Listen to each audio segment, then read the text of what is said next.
My name is Rachel and I work for relink.org. Thank you so much for joining us today. If you're joining us in Ohio, it is freezing cold today, but it's so nice that we can do these types of webinars over Zoom and be comfy and cozy. We're really looking forward to this material that's going to be shared today. So thank you for joining in. Today we're going to have Lara Wilken, who's going to be presenting, and she's going to be sharing on labor trafficking and some sex trafficking as well. And then we have our friend Christy Bartman at Eyes Up Appalachia. She's going to be our host, and she is also going to be sharing a little bit about the work she does and the projects that she's working on. We're always thankful to partner with her. She has these amazing contacts with speakers, and she put us in contact with Lara, and we were able to have her come and share today. So we're always thankful for that connection and partnership. I'm going to talk to you a little bit about relink.org before we get started, in case you don't know about it or aren't familiar with it. Also, I do community engagement for Relink, so if you're ever in need of table cards or need me to hop on a Zoom and look at your information with you to make sure everything's correct and up to date, or even to speak to a group just how you can utilize Relink, I'm always happy to do that, as we're free to be listed on and free to use. So when you go to relink.org, you can simply click on Find Help Now. And when you do that, it's going to give you different ways that you can search via city, zip code within a certain amount of miles, county. So you can use that and put in whatever city or zip code or county that you would like. And then we have different categories of care that you can select from. We have addiction recovery, reentry, human trafficking. Today we have that highlighted since that's what we're going to be speaking about. And if you click on human trafficking, these are some of the options that come up. So you'll have human trafficking hotlines, food pantries, hot meals, safe houses and shelter, and clothing. Once you click into those, you'll get different providers and people who can help with human trafficking victims, as well as some of the basic needs that they need. We have different areas within Relink that give options for other things and basic needs, such as food pantries, free clothing, shelters, employment, housing, a lot of different options. So we try to put all of the things that someone would possibly need in one spot. We have over 16,000 resources listed. But if you're not listed on Relink, it's really easy to list your services. You just go in and you make yourself a registered user. We have Kathleen who works here, and she checks every day to see who's a registered user and who's new. And once she'll reach out to you and make sure that you get connected to the provider page and that your information gets put in our system, then you can always go in and edit that. And that's what updating your organization information would be. So you can go in and change your operation hours, the contact person, your web address, services that you provide. So it's really nice that you can have your own login. People ask us all the time what we do with the login information. We don't do anything with it. We don't sell emails. We're not for profit. We're run through a foundation. So when you make an account, all that is so that you can edit data. It doesn't do anything else beyond that. So today we're going to be giving one social work CEU for attending, and we'll be getting those out. Usually we do it by the end of the week or next week, and tomorrow we'll be sending out a follow-up email. Any additional information that Kirsty has or Lara has that we can add into that email and send out, any resources. We'll also have a copy of the link to this webinar. I know a lot of people register, but they can't always join live because they have other meetings or things going on. So then that'll give you the opportunity to watch later if you need to. This is our contact information at Relink. If you ever need to call us or email us at info@relink.org, we're happy to answer any questions about providers, data, anything that you see on our website. Sometimes people will say to us, "Hey, did you know this organization opened down the street and they're not listed?" So we're always happy to know if you know of different organization or providers that you don't see on Relink. Please let us know, as we want to make sure we get everyone listed and make it as comprehensive as possible. So I am now going to talk a little bit about hope that slide didn't come up, but our next webinar next month is going to be on recovery communities. We're going to have Stephanie Robinson, who was going to be our speaker in November and got very, very sick. We rescheduled her for next month. So look for those emails to be coming out, and from Relink, that's going to give the information on that webinar, as well as that one will offer One Social Work CU2. So I'm going to turn it over to Christy. I'm going to stop sharing my screen and allow. See her to take over. Did it stop sharing? Nope, still sharing. Okay. Wonderful. See if this works. There we go. All right. Thank you, Rachel. And hello, everybody. Welcome to the webinar. I'm really excited about this because for those of you that know me, and I see some of my Appalachian folks on, so thanks so much. I am Christy Bartman. I'm with Eyes Up Appalachia. We focus on anti-human trafficking initiatives throughout the Appalachian counties of Ohio. Some of you may have seen me on some other sessions as well, or some other trainings. I work specifically around familial trafficking, so I do a whole lot of training in that area. And you've seen Rachel and Relink have hosted some amazing webinars with some of our survivors, and I really do truly appreciate that. Today, we're going to talk about labor trafficking. It's something that I don't get to talk about a whole lot. It's not necessarily in my expertise, but it is in our speakers. And so I really want to introduce you today to a good friend of mine, Lara Wilken. She is absolutely amazing.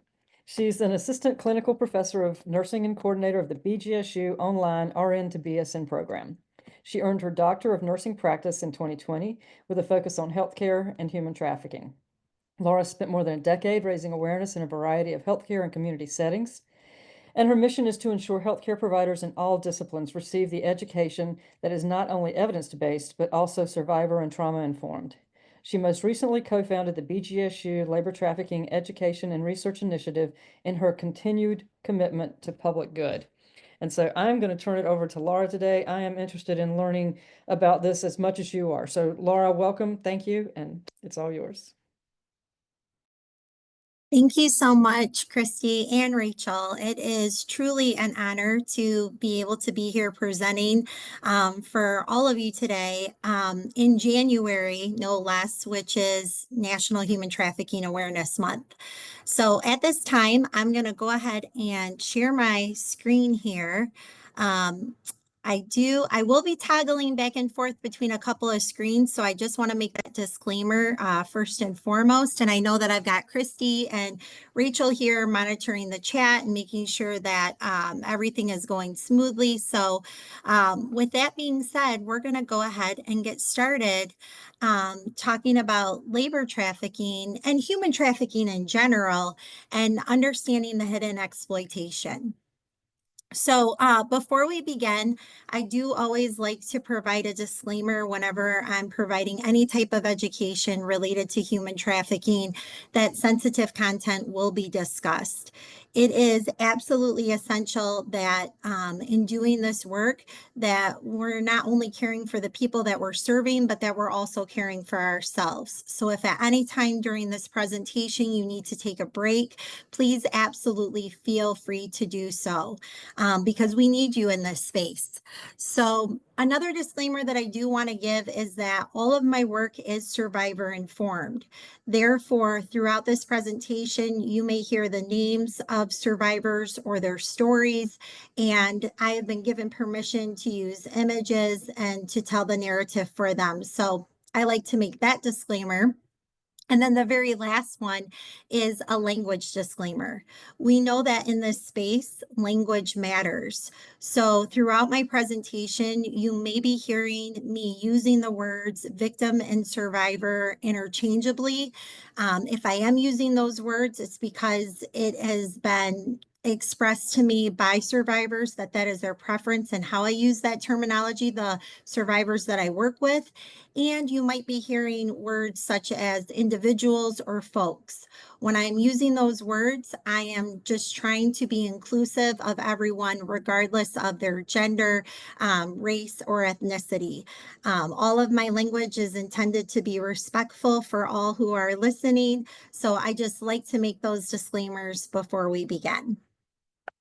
So with that being said, the objectives for this presentation are going to be for us to first define human trafficking. In order for us to be able to address this issue, we have to understand what it is that we're talking about. We are then going to identify locations and populations who may be more susceptible to trafficking, but with an understanding that human trafficking can happen to anyone and anyone can be a trafficker. We are then going to distinguish barriers to identification for both sex and labor trafficking. And then we're going to conclude with ways that we can address human trafficking by looking at it through an interprofessional lens. So with that being said, we're going to first talk about what is human trafficking. So human trafficking, as many of you know, I've seen a lot of the pop-ups in the chat here of different people from different areas of specialties. Many of you are probably already familiar with what the definition is. We know that human trafficking has been defined as the recruitment, harboring, transportation, provision, or obtaining of a person for a commercial sex act and or labor services.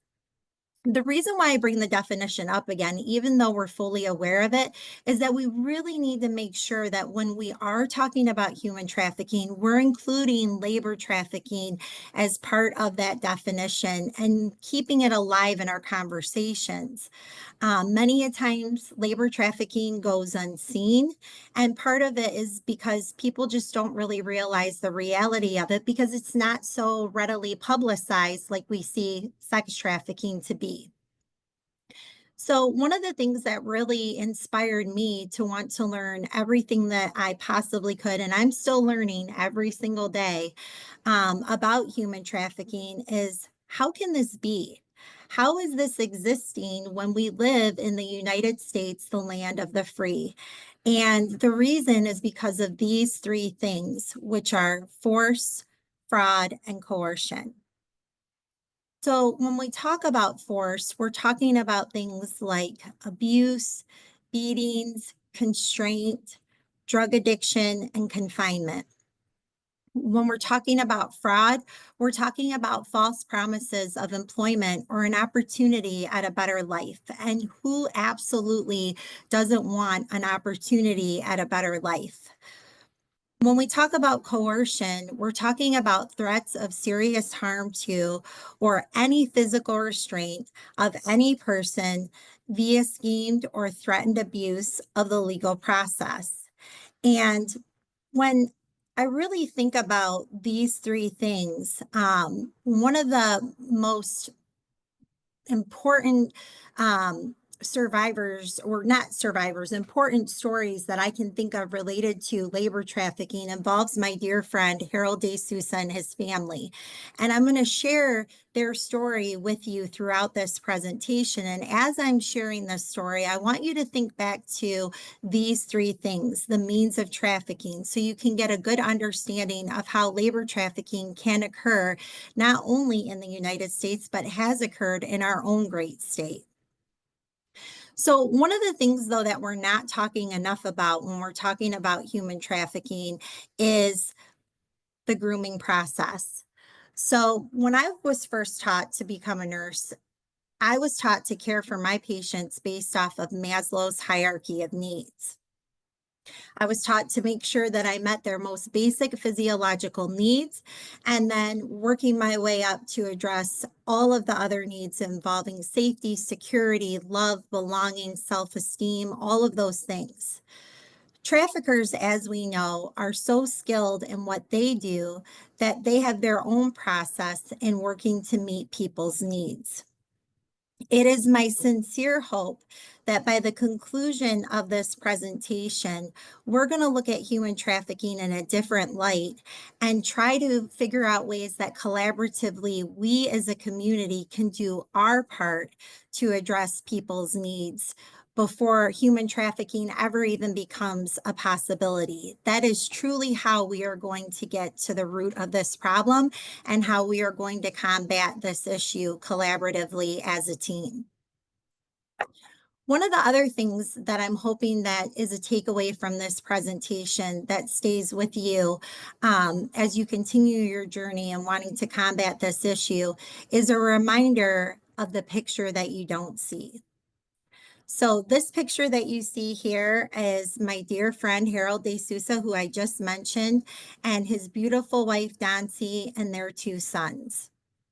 They're part of the driving reason for why I am so committed to this work and wanting to bring the conversation of labor trafficking to the forefront.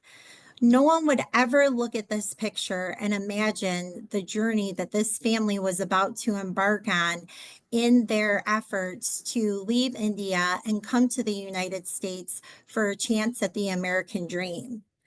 It's kind of hard to believe that Harold was living a life in India where he was happy. He had a beautiful wife, two beautiful, healthy children. He had his master's degree. He had a good job working as a manager. But in 2002, he met a man in Mumbai who said that he was hiring for a business manager in Cincinnati, Ohio. The opportunity was something that Harold truly felt blessed to have stumbled upon because his entire life he had grown up believing that coming to America was going to be living his dream. He was offered a salary making $75,000 a year, and he actually entered the United States legally on a temporary visa. But upon arrival, he was convinced by the trafficker that he and his children were here illegally. In that moment, they were taken to a one-bedroom apartment with no furniture. They were forced to work in a restaurant 7 days a week, sometimes up to 16 hours a day with no pay. And not only was Harold's freedom taken from him, in addition to this, also, so was taken from him was his identity. The traffickers changed his name from Harold to illegal, telling him all the time, illegal, go do this, illegal, go do that. And so the reason why I share this with you is because every single person that we encounter has a picture that you don't see. And so when we're trying to address the issue of human trafficking specifically, we need to keep that in mind.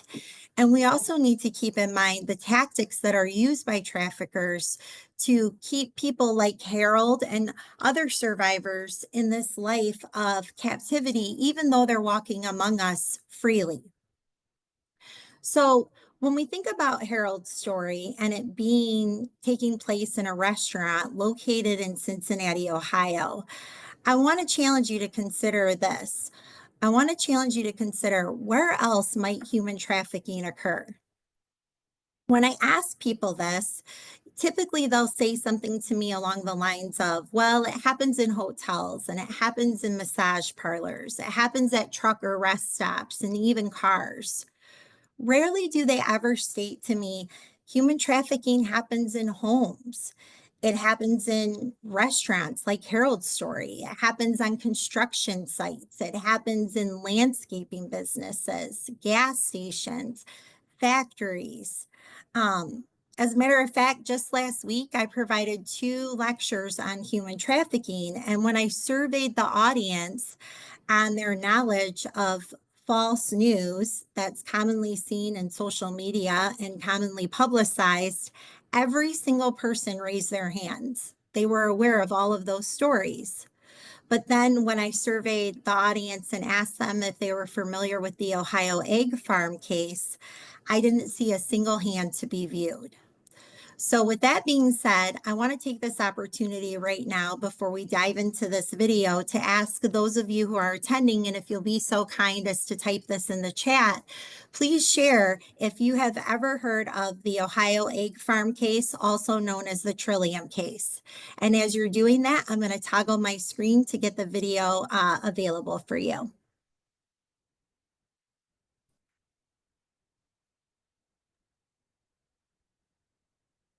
Laura, we've got one yes, but it is a resounding no for the Okay, a large majority or no. Couple yeses.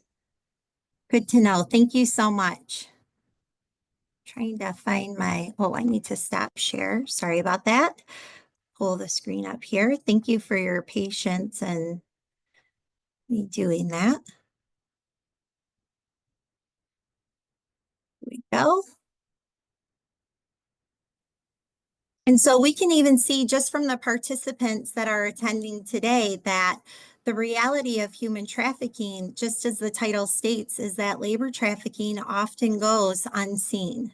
So now we're going to take about 5 minutes to see what labor trafficking looks like in the state of Ohio. This is where the traffickers force the Guatemalan teens to work off their debts. Que no es fácil ganar $606 por semana y si esos $600 te quiten 550. No es fácil para una persona entonces. This man says he worked with the teens at Trillium. Cuando alguien ya no quería pagar o se quedaba sin querer pagar o decía querer protestar, entonces le llamaba a su familia. Vamos a quitar de tu tierra y todo su dinero que ha ganado o que él ya ha pagado se va a perder. O amenazaban de muerte. Muchas familias me dijeron a mí, muchos amigos me dijeron a mí que estaban amenazados de muerte, que iban a matar a su papá, a su mamá, a uno de sus familiares si no quería pagar o no quería trabajar.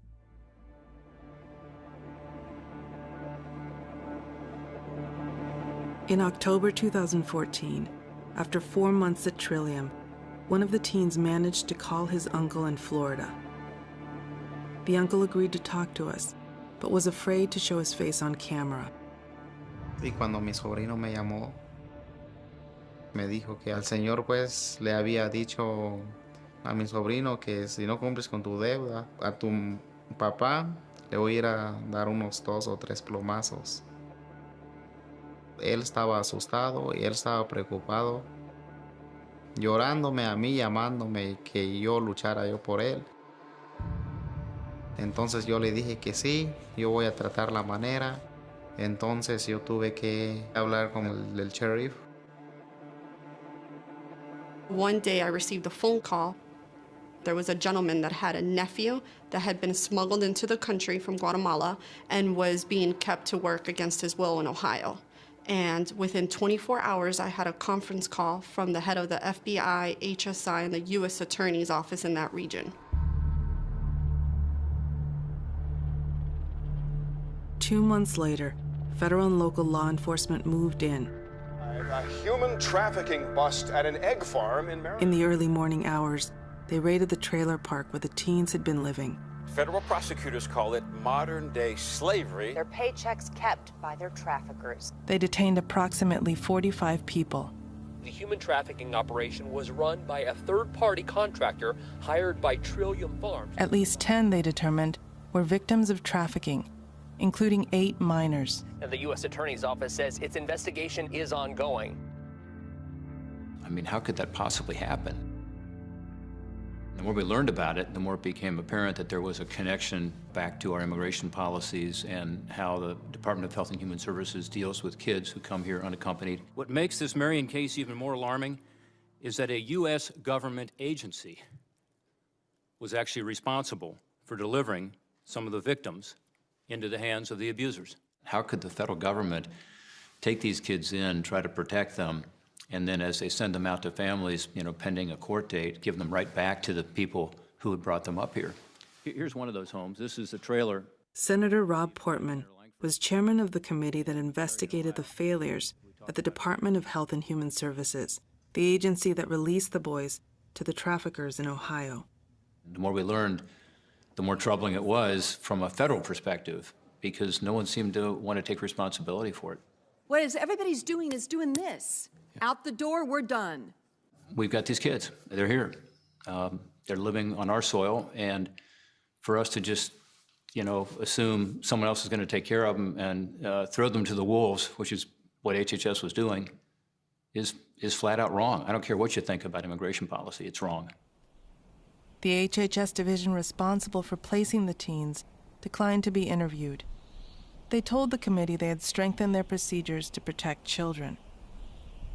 But the committee had found over a dozen other cases of trafficking related to the surge and said it's impossible to know just how many more victims there are.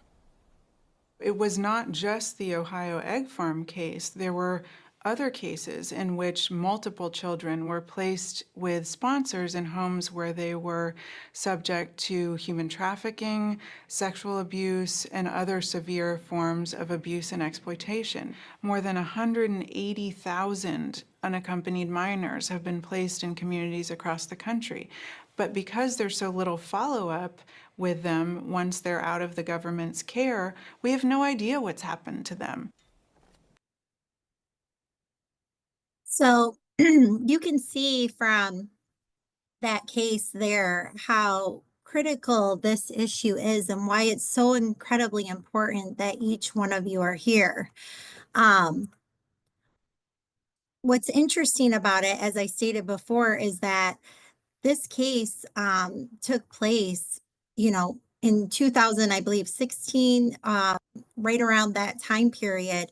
But yet there are so many people to this day that still don't know that that happened in our state. And so it's really important for us when we think about human trafficking to really open up our minds and our hearts and think about that this is an issue that can take place anywhere and it happens everywhere. And so some of the biggest takeaways I feel from this video that are important for us to recognize is that, first of all, we have no idea, like they said, what happens to unaccompanied minors in terms of sex trafficking, labor trafficking, or other various forms of abuse. In addition to this, it's important for us to get a better understanding about the relationships between businesses and third-party contractors.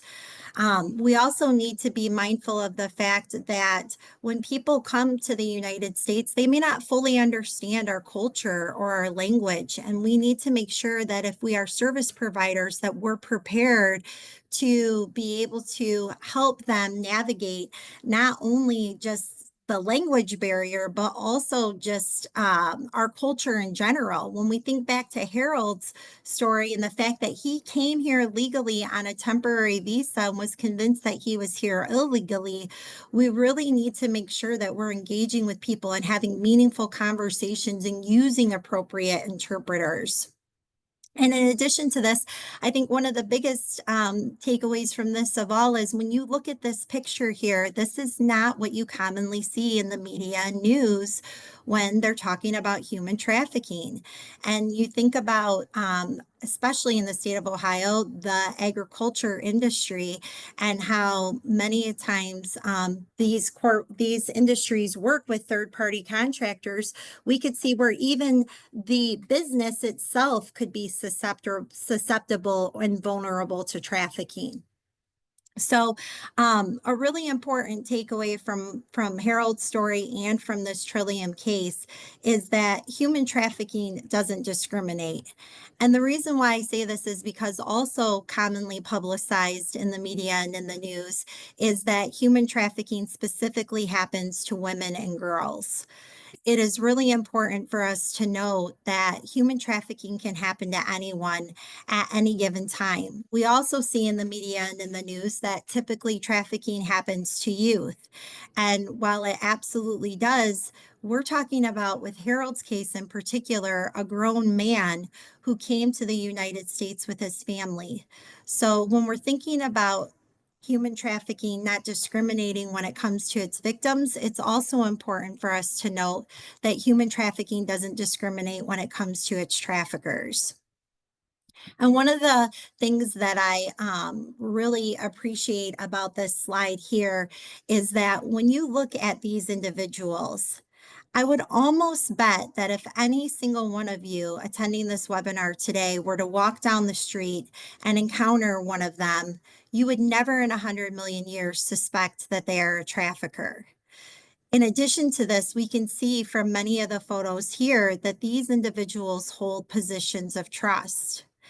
And so when you think about someone who has experienced trafficking, especially someone who isn't, familiar with our culture or our society or anything like that, and then potentially being trafficked by someone who holds a position of trust, we can see that that can be a huge barrier to identification. And so it's really important for us to recognize not only that human trafficking doesn't discriminate when it comes to its trafficker, to its victims, it also doesn't discriminate when it comes to its traffickers. And as we can see here, that females can be traffickers as well. Another important consideration for us when we're talking about both sex trafficking and labor trafficking, and I would love for those of you who are attending to take some time to type into the chat. I want you to just take a minute and look at this slide and consider for a moment the entry points versus the access points, and to just maybe type in the chat a few thoughts that you might have. And I'm going to give you just a second or two to do that before I continue on.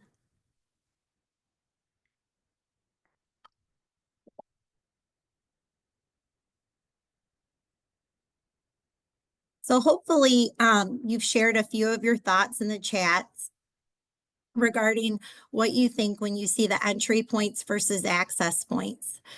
Evidence-based research has shown us that the access points that you see here are the top 5 areas for which we could potentially have access to an individual who has experienced trafficking.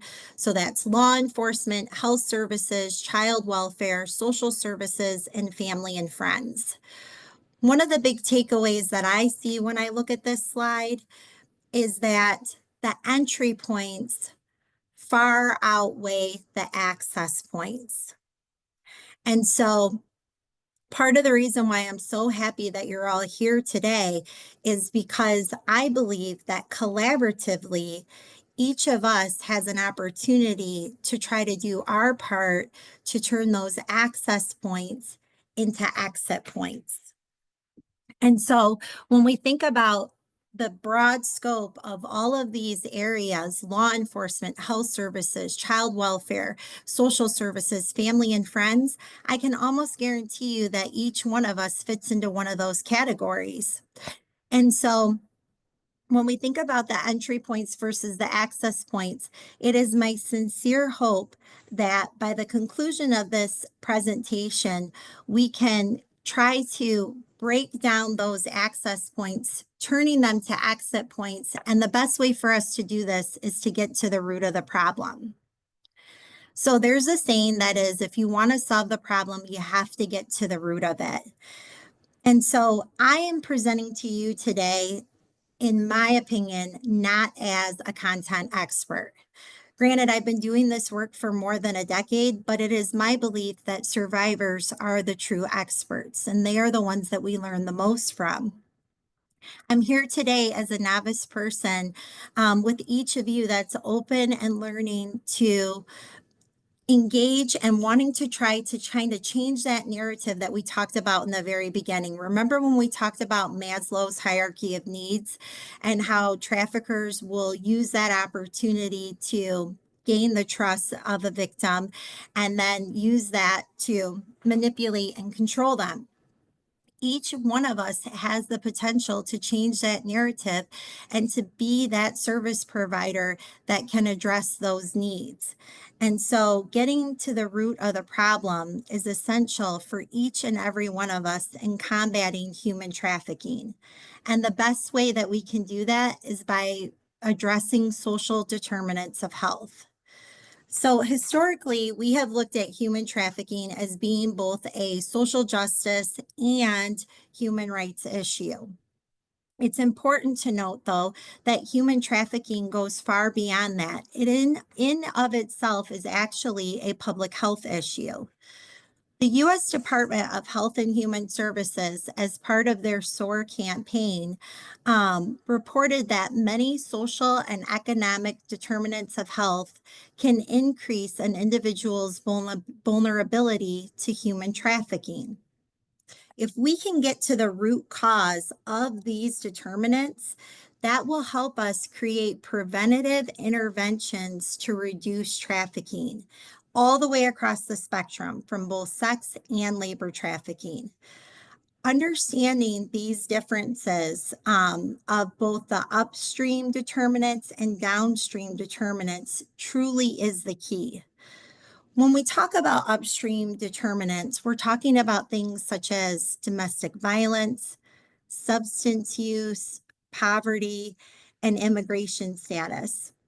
And these types of things may put individuals at a higher risk for trafficking than others. An upstream approach from a public health perspective would be to identify these issues and create preventative measures that will have long-term impacts to help reduce trauma and to be able to fulfill those needs before a trafficker has an opportunity to. When we can combine these with downstream interventions like victim identification, service provision, healthcare, behavioral health treatments, and criminal investigations, these efforts can combine and decrease the number of individuals who experience trafficking. In taking a public health approach, in addition to creating those interventions of prevention, our public health professionals are on the front lines for identifying human trafficking, specifically labor, in the community and in industries. When you think about it, most businesses have to have a public health inspection. And so if we can train our public health officials and our fire marshals to know the difference between both sex and labor trafficking, they can be frontline identifiers when they're out in the community. And in addition to this, when we think back to those entry points versus access points, they might be an access point for an individual who is in need. So it is my sincere belief that if we can get to the root of the problem and address social determinants of health, we can really combat human trafficking from more of an identification, but also a prevention standpoint. Because you see, you may have met them, and in meeting them, they may not have been able to disclose due to the barriers of identification, making it all the more difficult for you to see them.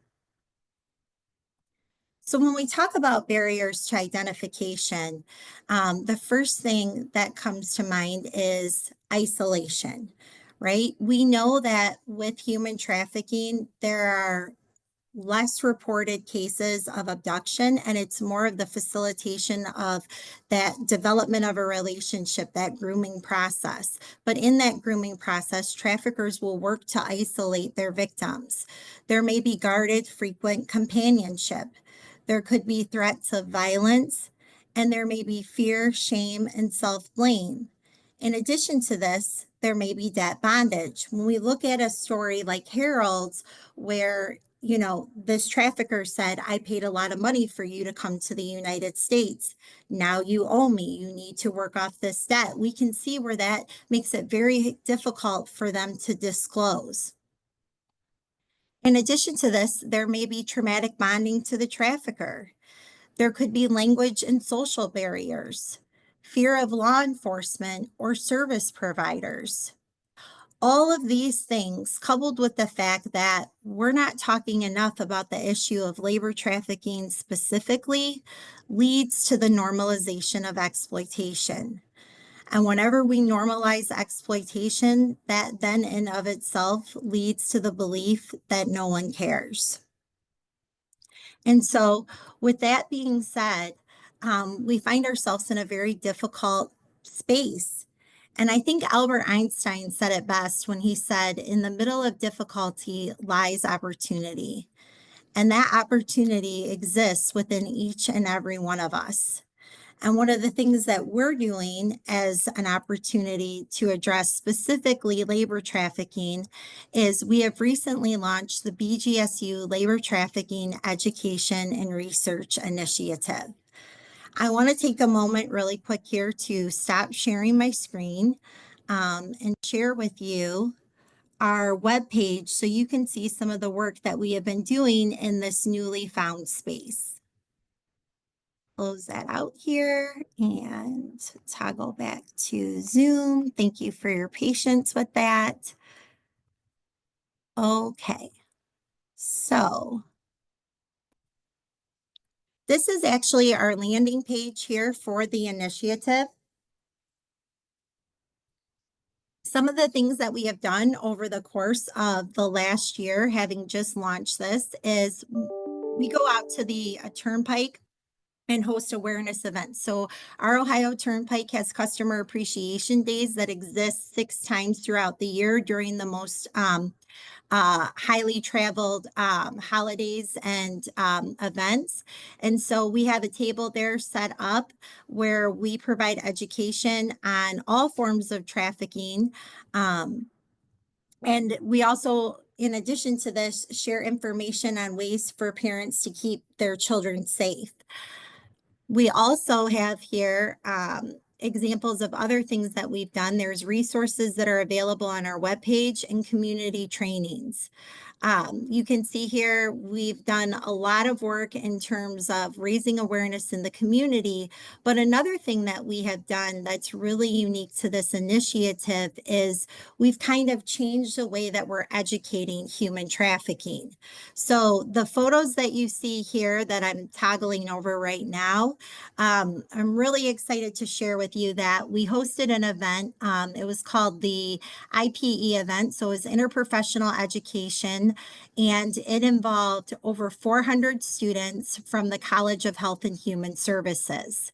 What made this education really unique was the fact that we hosted 2 live simulations. One was on sex trafficking, the other was on labor trafficking. We specifically sat students in tables of different disciplines. And after they watched both of the simulations, unbeknownst to them, their debriefing sessions were led by survivors. Collaboratively, each of the tables had to come up with a plan on how they would work together interdisciplinary to address the issue of human trafficking in both the sex trafficking case and the labor trafficking case. So this is just one of the ways that we are trying to address human trafficking, specifically labor, through BGSU.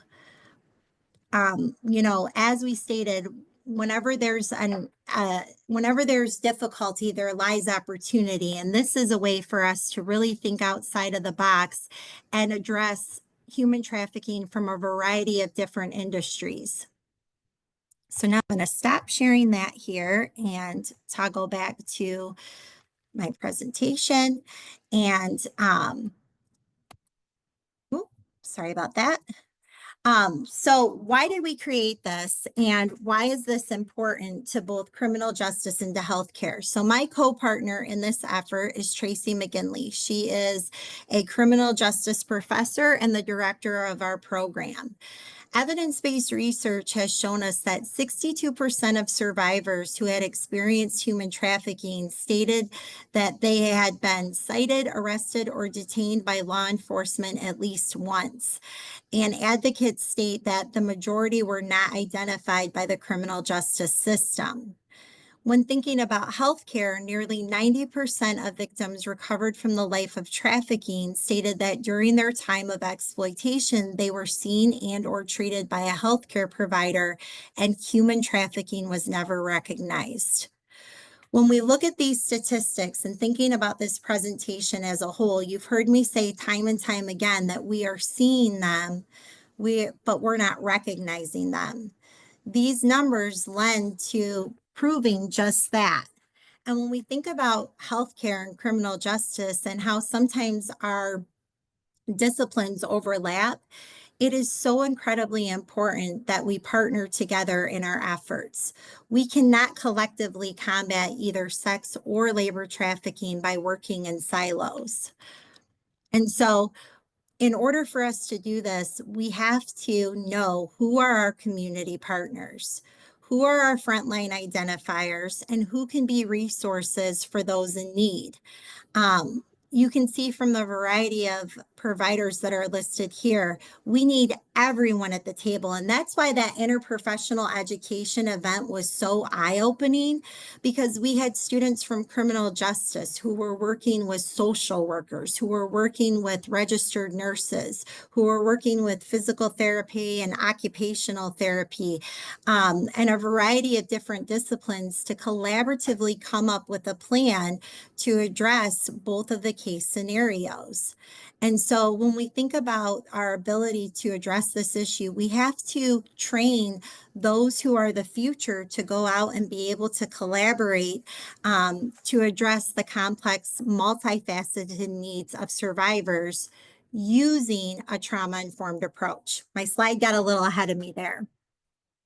So one of the things that we are really working on with this initiative is ensuring that any of the education that we provide is helping professionals use that trauma-informed approach. We know that it's not what you ask, it's how you ask the questions and making those meaningful connections that are key to truly addressing human trafficking. We want to inspire service providers to be aware of their tone, their cadence, their body language, their engagement, and that whenever they are working with someone that they suspect might be a victim, that they're using a non-judgmental, supportive approach. We want to train our future service providers to consider both gender and culture and making sure that they are creating environments that are inclusive for all. And most importantly, that we're teaching them to respect the no. That if these individuals are consenting adults and they're not ready for help at this time, that we give them the resources that they need for when they are ready. Because after all, we might be that first person, that only person who's ever given this individual the opportunity to say no. So the reason why that trauma-informed approach is so incredibly important, as well as the collaboration piece, is because the end is just the beginning. Historically, I have been teaching healthcare providers for more than a decade on the assessment and identification of victims. And many people believe that identification truly is the end to human trafficking. But in reality, the end is merely the start of a very long beginning, a beginning that is in dire need of systematic, survivor-informed, evidence-based changes provided through an interprofessional, trauma-informed lens. So when we think about this lens, we need to look at human trafficking from the standpoint of prevention and identification. And when we do that, we need to think about the key stakeholders who should really be at the table. This includes everyone from educators to healthcare, to child welfare, to fire and EMS, social service agencies, hospitality, lodging, transportation industry, coalitions, task force, community members and workers, family and friends, public health, and politicians. We need to make sure that we are working collaboratively with all of these partners if we're really going to not only prevent this issue, but identify it. And in the event that we are going to identify, we need to make sure that we are ready to empower those that we serve. Human trafficking victims and survivors have a variety of multifaceted, complex needs. It can be anything from safety to food, to housing and utilities, healthcare access, insurance, education, financial aid, mentorship, community support, legal aid, immigration services, transportation, expungement of criminal records, childcare, rehab counseling, employment, and more. The best way for us to be able to prevent, identify, and empower is to do our part to, number one, understand the issues so that we can now see what it is that we're trying to address. And in doing so, if we can see these individuals and meet them where they're at, they may feel more receptive to speaking with us. And the only way that we can do this is by believing survivors first and foremost. It is absolutely imperative that we include them in our education and in our efforts of intervention. We need to educate on this topic ethically, and we need to use a trauma-informed approach. It's essential that we also learn to respect the no, and we need to come up with best practices that are evidence-based. And in doing this, have interprofessional support, because collaboration truly is the key to combating human trafficking. Now, taking it back to the very beginning, when we talked about how we can best address this issue and getting to the root of the problem, when I look at human trafficking through an interprofessional lens, I almost feel like empowerment could also be prevention. When we think about those social determinants of health and being able to meet people's needs, it all begins with all of the things that you see listed here in terms of empowerment. And if we can help meet people where they're at and address any insecurities that they may have, they may be less susceptible to human trafficking. And so when we do this, this is the picture that you could see. So as you can see here, this is Harold De Sousa and his family, who are doing more than just surviving today. They are thriving. They have now founded Eyes Open International, and they have come so far in their journey. But it is important to note that regardless of how far they've come in their journey, what has happened to them has never left them. And so we as service providers, we have to remember that no matter where they're at in their journey, we still need to make sure that when we're working with survivors, we're empowering them, we're learning from them, we're educating with them, that we are still using a trauma-informed approach. Because they are the experts and they are the ones who can really help us to not only know about this issue, but know what's needed when it comes to prevention, identification, and empowerment. And their stories helped us bring the reality of what's happening with human trafficking. And so, as you can see here, Harold is doing amazing things with his life. He has taught us so much about the reality of what labor trafficking looks like, not only in the state of Ohio, but in our country and internationally. And one of the things that he's doing now is going out internationally and providing education overseas to help people understand the steps that are needed to come to the United States legally and to avoid being involved in human trafficking. And so I know we're getting down here to the end. We've got just about 7 minutes left. I was kind of rushing through those last few things because I didn't want to go over on time. But for those of you who are joining us today, one of the most important takeaways is that if you suspect that a person is ever in imminent danger, you're going to immediately call 911. In addition to this, if you suspect that human trafficking is happening, but they're not in immediate danger, it's important to note that there are 2 hotlines that you can call.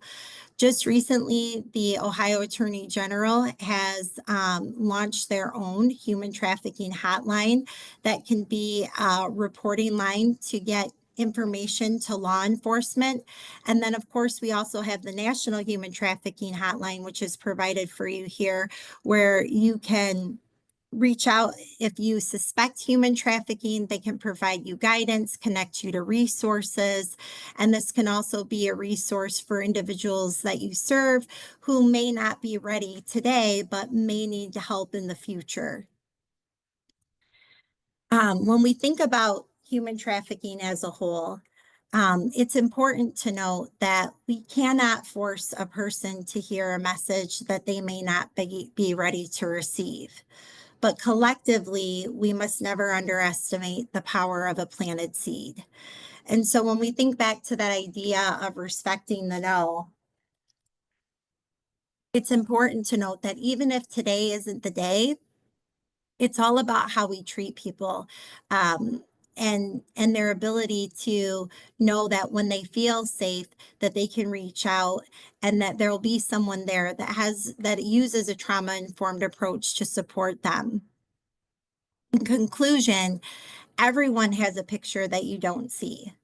Human trafficking is more than just a social justice human rights issue. It is a public health issue in of itself. To truly address human exploitation, we really need to get to the root of the problem. And the root of the problem begins with addressing those social determinants of health. Labor trafficking must be publicized to be recognized. We have to make a commitment starting this new year to put labor trafficking at the front of our conversations. Today, we just merely skim the surface on the issue. There is so much more that we can truly dive into when it comes to labor trafficking and our role in combating this issue. Survivors should be a part of all of our conversations, and in doing so, they should be fairly compensated for their expertise. We must be humble, novice, and open to learning because human trafficking is continually evolving. We cannot work in silos. We must collaborate utilizing our strengths and community partners. And so I know we have just a few more minutes here, but I do want to share with you something really unique that we've done in terms of working with community partners. So in addition to founding the BGSU Labor Trafficking Education and Research Initiative, we have also started a nonprofit called Seeds of Empowerment. And with our nonprofit, both Tracy and I go into our local county jail. We go in every 2 weeks and we run a women's empowerment group. We have partnered with our local county health department, who provides the nursing staff in the jail. And we've developed a screening protocol for every person that comes in. Since we have been in the jail, in a 1.5 years time, we were able to identify 13 victims of human trafficking. None of this would have been possible without the support of our local county sheriff. So I give you this example because it took the partnership between law enforcement, the health department, and corrections to be able to bring this program to reality. In doing so, we're able to go in, and when we talk about addressing those social determinants of health and getting to the root problem, every 2 weeks, we go in and we talk with the women about how to meet their basic needs. We empower them with tools that can assist them with financial advising. We empower them with tools that can assist them with returning to school for their education, community resources, childcare, all of those types of things. Do we talk about human trafficking in some of our groups? We absolutely do. But the best way for us to combat this issue is to give them the tools that they need to succeed and to come up with ways to reduce recidivism and to really address those social determinants of health.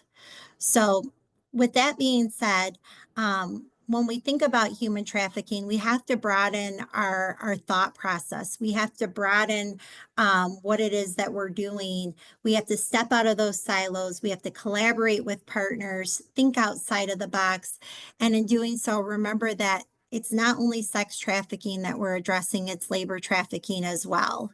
And in conclusion, labor exploitation may be a hidden crime, but the truth cannot remain hidden for long. So with that being said, that concludes my presentation. I tried to get a lot in a short amount of time, and I really appreciate you being here today. If you want to learn more about the BGSU Labor Trafficking Education and Research Initiative, I would love for you to contact us.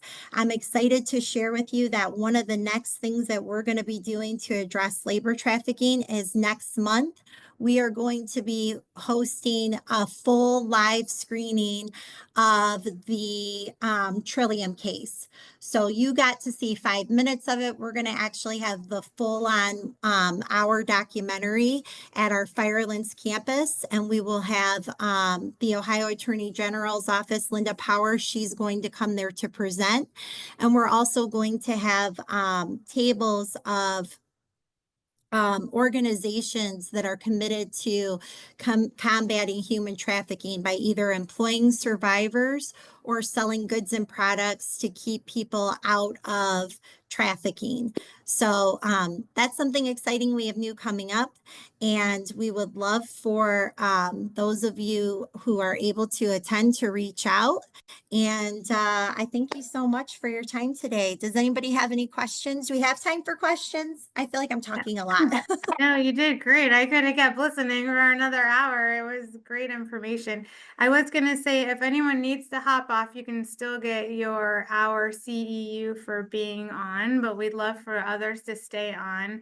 Lara so graciously said she could go over an hour to answer questions. I already saw some questions coming in that Christy will read off, but if you can hang around with us for a little bit longer, please do, and she's happy to answer questions. Absolutely. And Christy, did you want to say something quick before? I was going to throw out the first question, but you go ahead. The other thing I wanted to point out too, I didn't get a chance to state, was another initiative that we've done here locally, because I know we have some healthcare providers on here, is even though I no longer work at the hospital, I'm still allowed to go in and help with the policy. So the healthcare policy was created here in 2017. We weren't actually able to implement it until 2021 because we didn't have services specific to human trafficking. But since then, we now have a healthcare policy. We also ensure that every nurse has human trafficking training and they receive CE credits for that. And it's part of their care learning. And in that training, we go over the policy so that way the healthcare providers know how to address human trafficking. So we have that happening in our local county jail, and we have that happening in our hospital. And I just wanted to make that aware for the providers that we have here from healthcare. Thank you, Laura. We've got a couple of questions. One, do you know if translators for non-English trafficking victims are trained in trauma-informed care and practices? That's a really great question. And I have to tell you, in my experience in working with individuals who are doing translation, they're not they're not translators per se. What I'm more commonly seeing are service providers who have been trained to be trauma informed, but they're using digital devices as translators. So for example, like an organization that I'm working with, they have these digital translators that they ordered through Amazon. These translators can hold up to I think they do like 1,000 different languages, and then they store whatever it is that you commonly repeat. So you actually develop your own library with that. Now, those individuals that are using them have been trauma-informed trained, but they don't speak the same language as the people that they serve. That's a really great question. Another question. Where would one direct someone trying to get out of human trafficking? So depending on the area that you're in and depending on the type of trafficking, the first thing that you could do is, number one, I would look to your community in regards to your coalition or task force. I would always start with your local coalition or task force because they're going to be the ones that are going to know what services are available. Another incredible resource that we have available to you is on the Ohio Attorney General's Human Trafficking webpage. There is actually a service provider directory that you can go to, and you can type in the type of service that you're looking for, because if someone, we have to meet people where they're at. So if someone isn't ready to actually leave that situation, but maybe they need another type of resource, that could be a tool that you can use. Now, if an individual is ready to leave, there are service providers, for example, like Out of Darkness. Out of Darkness is an organization here in the state of Ohio that will travel anywhere to pick an individual up. And the great thing about the work that they do is that if for some reason they cannot help that person at that time, they will continue to work with them until they can find a place for them to go. And it doesn't, even though they specifically work with sex trafficking, they will help any victim of human trafficking, connecting them to the resources. There's a lot of other providers that are out there. So if you want to email me, I can send you more information about that. But those are some key steps or key resources that I think might be helpful to you. I hope that answered the question Well, well. I'm going to jump in here too. It looks like you might be in Youngstown, Michelle. And so one close resource is the Cleveland Rape Crisis Center, or I mean, sorry, Compass Rape Crisis Center at 330-782-3936. If you're trying to get somebody out quickly, that's a really, a good first call to help understand what services are available. Lara mentioned Out of Darkness. They've actually just like last week changed their name to the Freedom Collective. Thank you for finding. And their number is 614-526-4226. And they are also a good resource. And we have around you, we've got Peg's House in Belmont County. We've got Home Safe in Ashtabula County. We've got a number of different resources around you, depending on what you need. And then if it's a youth, we've got others. So reach out to Laura, reach out to me. We can help you connect with resources. And then the new name for Out of Darkness is the Freedom Collective. Yes. And there it's www. Wait, I don't have the new one. Oh, thefreedomco.org.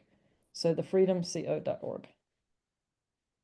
And another organization, just because we're talking about labor trafficking, another organization that does help victims and survivors of labor trafficking is Advocating Opportunities. While they are a legal service, I do know that they will connect survivors to various resources to help address those social determinants of health that we were talking about. So I want to make sure I put that out there as well. And I'm just typing those numbers in for everybody. So if you guys have something else to say, I'm just going to kind of keep putting these numbers in. I'll be right there. Can you put Thank you your so much. website too, Christy? I know I had it on the slide and then it wasn't coming up when we were sharing originally. Sure. I'm so grateful for all of these questions. And I didn't realize that was specific to one area, Christy. So thank you so much for jumping in there. I was kind of trying to keep it generalized for the group. Well, she may want some general ones as well, because a lot of what I share with folks is people want to get out of the area. So a lot of times I will share, Grace Haven and the Freedom Collective and a lot of those other ones, because they'll move around. There's transitions in Muskingum County. There's a number of solid spaces out there around the Youngstown area. Another thing too, I might note is the Ohio Domestic Violence Network. So the Ohio Domestic Violence Network now has a human trafficking initiative where they have partnered with domestic violence shelters, and that can be another great resource for you. The last time that I spoke with them, they had partnered with over 30 shelters in the state of Ohio to be able to serve human trafficking victims. So that is another resource that may be beneficial to you as well.